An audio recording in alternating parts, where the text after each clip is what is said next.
you buck your toe on a table or something. And then it's just like, you know what I mean? Oh, I would never say that. That sounds that's so a lot. racist. That's a lot. I stubbed my toe. Kid nigger. What?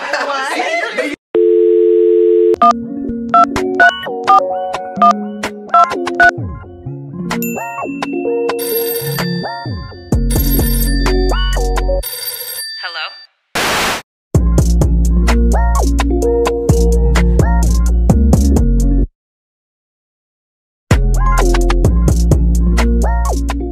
Hi guys, I'm Khalifa, and if you don't know, this is Talk the TINGZ, where we Talk the TINGZ. Alright, so this week we are going to be talking about racism, but first we're going to get into who's here, so Gabby, You know, head to Henry. Myranda, MJ in the cut. Tamia, Jim. Joyce, Monique.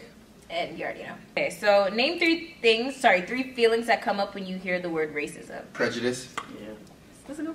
Oppression. Maybe the Holocaust, to be honest. Wow. Inequality. That's the word. I was trying to think of the word. All that comes to mind is like over it. Like, I'm so over it. Angry. Tired. Have you ever experienced an incident that you believe was racially motivated? You. Yeah. Oh, I was just there at work, and they didn't like me because I had an attitude. Like all black girls do. And then I did one thing wrong, and she fired me on my second day. Oh, shit. Wow. Wow. She was mad still. I don't know. Well, no, it was like a factory, you know? Oh. So when you get there, they decided they like you or not. So, Facts. Guess she didn't like you. no. That's wild. Or the other black girl. We both got fired at the same time. Oh. Okay, so it was a 2 for 1. That's adding up. They're racist, that's what I said. That's adding up. Yeah, she didn't put no details in it. No, Everyone got fired. Now that he said that, like, I actually had a really racist manager. I worked at like this place, whatever, just recently opened, and I walk into work one day. I'm standing outside waiting for this girl to open the door. She's maybe an hour late to the shift. Oh. And then I'm standing outside in the cold middle of winter. So she gets there, and obviously I'm upset. I'm not gonna be like snapping on her, none of that. We go inside, go about the day, and I said something to somebody. I was like, oh, like, they're like, oh, why are you mad? I was like, okay, I was standing outside for this amount of time, like, she was late. And then she goes into the office, talks to like the higher up and says, Myranda was giving me attitude, and I think that's a problem. And she's like, I feel like she was acting this way because of her background. And I was like, I'm sorry? Woo! and it was just one of those, I was like, pardon, like, what is happening? And then they pull me into the office, and they're like, no notice, no nothing. They're like, yeah, so this is, like, please don't come back for your next shift. Like, don't come back again. Yeah, I was at I guess like an employment agency. They called me in for a job. They liked the interview so much, he asked me if I wanted to work for the agency hiring on other people. I said if I did that type of work before. I said, yeah, that sounds cool. I said, I got a big network of people, it could work. He told me to focus on Indians because they show up to jobs on time and they really like work and they work really cheap. So I was like, wow, that's kind of fucked up. I wore a head wrap to work. Yeah. Oh, no. You already know this story. I wore a head wrap to work one day, right? And my supervisor came in, and he was like, "Oh, hey, Aunt Jemima." Oh no. Woo! And I was like, sorry, what? And then he repeated himself. So I was like, Oh, so he knew he was in the wrong Yeah. already, but then he said, you know what? Yeah. I'm gonna say what I was like, that's racist. And he's like, what? No, it's not. Like, no, that's not racist. And I said, yeah, it is. And he's like, how? And then he just walked away. And then when he came back, he's like, wait, no, like, how is that racist? So I explained, like, Jemima was a mammy, like, that's racist. And then he's like, no, it's not. And then he walked off. And he was racist, like. It depends on where you go, because I don't live around here. And up there, like, it's a joke. For you to be black, they'll hit you with all types of girl and hunty. And it's like, you're a big, grown, 38-year-old man, and you're calling me hunty, and you're my manager. I don't relate to you. At all. At all. Now I work in, like, an office setting. So, like, they throw so much attitude into the shit they say to you. And then if you answer back, then it's you're unprofessional. Or you don't belong in an office environment. Mm-hmm. And the white girl there, no offense to white people, but you know, when she snaps at you, you couldn't dare call her unprofessional because that's just not true. But it's easy for a black person to be unprofessional when they're sticking up for themselves. Have you had any racist friends or their parents? In high school, this girl, I'm not gonna call her my friend, but you know, an acquaintance type of thing. Like everyone in my high school, I feel like everyone in my year, we were all like pretty cool with each other. But this white girl, she went on Twitter right before, during Black History Month. I'm already started like tweeting all this shit, like, oh, I'm skipping Black History Month because y'all skipped White History Month. And There is no such thing. yeah, I know, but like whatever. So started doing all this shit on Twitter, and then everyone was like coming for her. Like everyone in the school was coming for her on Twitter and shit. And then one day at lunch, me and my friends, she came up to our table and was like, "Oh, so I heard you want to fight me, so." And that's what she was wanting, and we were like, Sit down. Sorry, honey. like, what? Like, why would you even, like, you know? And I'm like, we don't want to put our hands on you because we're not catching a charge for you. But, like, you know, we just wanted to have, like, we did want to, like, talk to you as to, like, why, like, you know? And yeah, it turned into this whole thing. Everyone thought we were going to fight. And Did you fight? no, I was low-key kind of hoping, like, I'm you not know, putting my her hands got on her dragged. because we would get charged. At the end of the day, we would have got charged. Like, we know we would have. So, like, we kept saying that, and she kept trying to, like, get us to fight her. And none of her friends were there riding for it. Like, she was just there by herself. She's trying to catch a check. Beacon. Sure. Yeah, you know what I mean? And then we got pulled into the office. We got talked to. She got suspended for her own safety because everyone was scared that she was going to get beat up. And we were like, that doesn't make sense. She didn't get suspended for what she said. It was for her safety because they thought that all the black kids were going to beat her up. That don't say white privilege? So That's absolutely white privilege. that's what happened in my high school. And like they said, like they didn't address it again. Like that was just it. I play softball. I've played for like my whole life, but it was like because we play softball. Softball is like a generally white sport, so it was like I was the only black girl or mixed girl on like majority of the teams. So like in the league, and like there was a point in time, I think it was like maybe my 3rd or 4th year playing, that everyone else got their uniforms, they fit nice, everything, like everyone got their shit, and then my stuff didn't come in, and I was like, okay, like why? Like what's the problem? And everyone tried to make the joke, oh, you didn't get it because you're black, ha ha ha. And I looked at them like, you're not funny. I'm like, that's not funny. I'm like, I want my shit just as bad as you want yours. And it was like continued on for so long, and everyone made a joke, and I was like, that's just not funny. I would have hit her with, bitch, are you mad because you can't play right? You shit, bitch. Do you believe in reverse racism? No. Period. You have to hold some sort of power to be able to put racism onto something. And we don't have no power because we're black. The name itself tells you that racism was something done by white people onto minorities, and the fact you have to add the word reverse as a prefix shows you that that's not a thing. Is the N-word allowed in everyone's vocab? Like Story. Don't say it. Story. So, I have a bunch of friends, white friends, you know, cool, whatever. They'll be singing songs, like, and just saying the N-word, and I'm like, that's not okay. But I'm like, but the thing is, like, I won't even say it. Like, that doesn't come out my mouth. You don't say it? No. My mom says no. Like my mom tells me like This guy said the GG.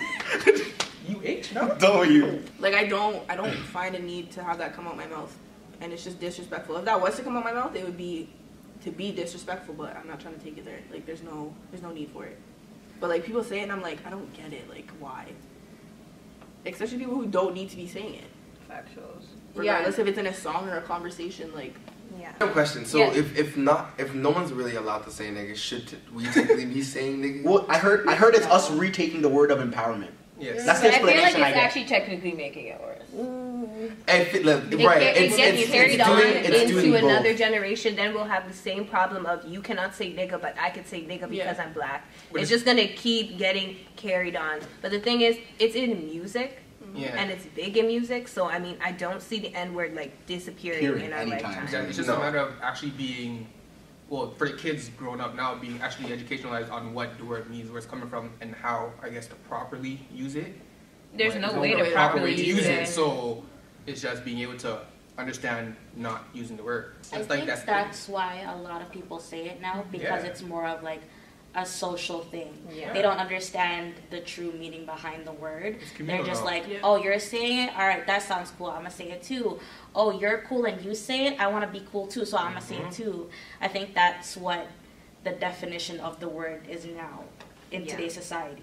I think there was a mess up with the whole reclaiming it, because you can reclaim a slur, yeah. But I feel like the way we reclaimed it and like started branding it, it messed it up. But we still sling it around like something negative too. But like, Yeah. Of course. You know what I mean? So like we'll say like you're my nigga, positive, but like yo fuck that nigga, negative. You know what I mean? Like so we're reclaiming it to then use it as a weapon against somebody else. So you know what I mean? Even You know what I mean? I went to a high school with a lot of Arabic kids. They said that shit every day, all day. Oh my gosh. And then if they're from like North Africa, then then they're black when it's convenient to be Convenient. black, and then when it's not, oh, I'm not black. I am Moroccan. I'm not black. I'm Egyptian. I'm this and that. You want to specify your ethnicity when it comes down to being disadvantaged because you're black, but you want to say nigga this and nigga that and go on like a black person. It doesn't make sense. And I feel like every race has their own array of derogatory terms towards their skin colors. So I mean, like you don't need to be double dipping. You see what I'm saying? Don't be using ours. You don't need ours. where I used to work, I won't even air out that where I used to work. Okay, But I know. so People still need jobs out here. so I used to work with this girl. I hated her like sheds. Like I really That's a did. hard That's word. No, I really did. So then she had an altercation with like a guest another day. So she came into the unit and she was like, oh, a guest called me a nigger with a hard ER, and she's white. And I was like, I was doing something and I turned and I was like, excuse me? And I was like, what did you just say? And she said it again. And I was like, don't you ever in your life say that. Ever in your life say that. And she was just like, oh, I'm just telling the story. This is what happened to me. This and that. Da, da, da, da. So I kept walking away. She was like telling the other people, and everyone like felt uncomfortable like in the unit. They were like stop saying that, like why you keep saying that, da da da da. And then she was just like, oh, like if he wasn't bigger than me, I would have said, oh, like you're blacker than me. The next day I didn't come into work, and I guess she had told her story because she had to tell everyone, right? One in the lunchroom, there was like 2 black people there. She said it. Everyone was just like, went to the office, paged them. They're like, so and so said this and that. Everyone feels uncomfortable. Bam, bam, bam. Called her in, and this girl was started crying like, I didn't mean to. I didn't know. No, you knew. You knew. From when yesterday I paged you, and you knew, and you did not talk to me, and then the next day you came in and thought you could go to the lunchroom. I was over it. I was over it. Like, no. Like, when in doubt, play this card and you'll get out of any situation. Like, I feel like that's what they do. Like, they'll say something really In racist. trouble, start crying. And then when yo, for real, like, they'll get in trouble and then immediately, I just tears. You get no. rosy. 3 words. And then the judge goes, oh no. Do you think the race card is overused? I feel like it's overplayed in a lot of situations, but it also is still a huge factor in Yeah. it. Of course. Like we're never gonna get. I hope we can eventually, as a human race, get past that, but it's gonna take a really long time. I feel like it I does don't get think- used though. No, I don't think we'll get past it, but I think it'll just be more understood or I guess accepted. I feel like we take advantage. situations. I feel like some people take advantage of it more than others. Yeah. I don't really think But so. I feel like we're all, you know, we all begin super fucked up and oppressed. So, I mean, pulling the race card at any point is kind of valid. It's institutionalized, like, you know, in Yeah. really every single thing, like, it's built against us. I feel So, that. like, I'm not gonna say, oh, we're overusing it, because it's like, I'm in this system that works against me. So when I say it, I mean it, because this system is working against me. I just feel like people use that the same way, like as I said before, you know how like some white people, they use like the crying and all that stuff as like a get out of jail free card. I feel like sometimes, depending on the situation, some black people use that and they take advantage of the fact that it could be more serious than it is. So they pull out the race card because everyone knows that they'll automatically back away from the situation. Because they don't want that smoke. But I think there's a difference between abusing it and overusing it. Some people do abuse it, yeah, but I feel like to say overusing it, that means in every, like, majority of the situations, people are using it incorrectly, whereas it's not majority of the situations people are using it correctly, but sometimes people do. That's abusing it. Okay, do you think that racism will ever technically go away? No. I hope. No, Trying. I feel like it'll elevate into something else. It will just go into your ethnicity. But yeah, no, as I said before, like, it won't ever go away until we break down these institutions and get new ones, but we won't ever get to that. And the people think that the institutions we have now are the only way to go about things, and people aren't able to think of ways that we can, like different ways in how to change systems that we have. And white people will always kind of have this power over it. So like there's really no way to break that. Nobody wants to break out of their routine of doing something this way and to be like, all right, this isn't working no more. Let's do this. Let's try this. Let's mix it up a little bit. Okay, so this is the part of the episode where we do basically what would you do. So the first what would you do is you go out to eat with your friends, and afterwards you all head back to your non-black friend's house. Keep in mind you're the only black friend in this circle. Oh my God. We're the token. While coming back from the washroom, you overheard your friend say, "That's my nigga," to all the black people. "That's my chink," okay? And "that is my mutt." You don't know what he's referencing it to. However, you've never heard him say it around you. What are you doing? I'm gonna say, what the fuck did you just say? Yeah. You gotta pull I don't up care on if I this, have though. to be, if I'm hot. You This gotta man hot, has though. never said that to me. He's never in his life, or whoever, hinted to me that they say these words. So I'm here thinking that this is someone who respects my race or whatever by not saying this, and then I'm gonna go to the bathroom and he's gonna be talking about nigga this and this nigga that. Like, Behind my back. Don't come with a word that comes from. No, but that just before. shows that, like, okay, so you've been saying it when I'm not around, because obviously when I'm not around now, you're going and feeling so comfortable to say it around everyone else that's not me. But me now, I'm hearing you, like, I caught you slipping. So now we're gonna address this. Yeah, we're addressing it, and if you want to sit there and lie, I'm probably gonna have to pop you in your face. I don't know, because one, I've never been called that. I think my type of racism is different from your type of racism. I feel it. Because I was hired at a job, and I've had black girl come up to me and be like, you only got hired because you were Asian. Oh, but I'm like, so then why are you hired? You're not Asian, type thing. So I didn't get that. And then she goes, you only got promoted because you're Asian. And I'm like, or I just work better than you. Like, I don't understand. Like, I don't get it. And then everything was like, it's just because you're only getting good things or like positive feedback because you're Asian. Everything was like, I don't know, it's different. And I get like what racism is, so I'm not the type of person to be like, yeah, you're down there because you're black, because that's not true. Yeah. Or I'm not gonna be like, oh yeah, you have privilege because you're white. Like, I guess racism is different for me because I'm kind of in the middle of it all. When I hear racist comments, I kind of just throw it in the back, because my type of racism is not as deep as your guys' racism, because a lot of Asian girls refer to themselves as, like, on Twitter handles, that Asian girl, some Asian girl, short Asian girl, like, they're just that person. My nickname, Janita, literally means Asian girl. So, I don't know, it's just kind of different. I know what you mean. It's different. Last question is, how do you explain racism to a child? Ooh. Wow. What's the age? When do you explain Yeah, that to a that's child? That's another question as well. She said when you start going to school. because children are rude. Like, I would say before school, to be honest. I think it's before school. The thing with children is, like, rather than telling them about the negative side of it first, approach it in a positive light and be like, if you're to say something to somebody, address it by, like I said before, by the color of their shirt, by the color of their hair. Like, because if you tell a kid, like, don't go to school and call that person black, They're not gonna be like, my mom said not to call you black.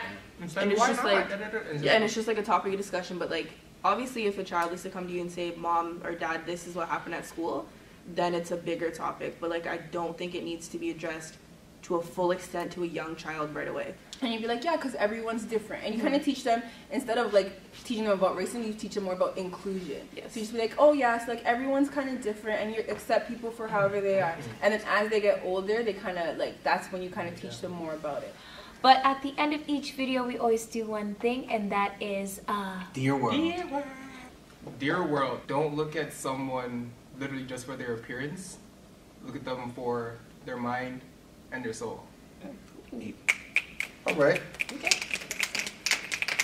Dear world, it's called the human race. That's it. That's it. That sounds like a top. Dear world, treat people as you want to be treated yourself. There you go.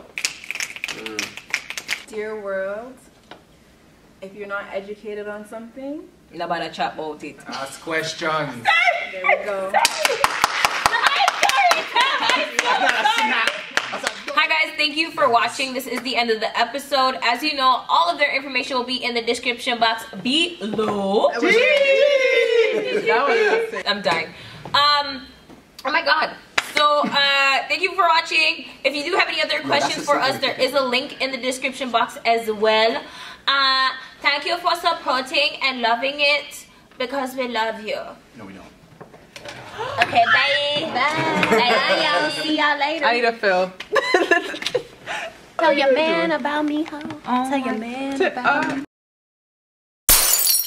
What do you guys look for in a significant other that you personally have to, they have to have that in order for you to marry them? Oh, she got to have the fat ass. The fattest of asses.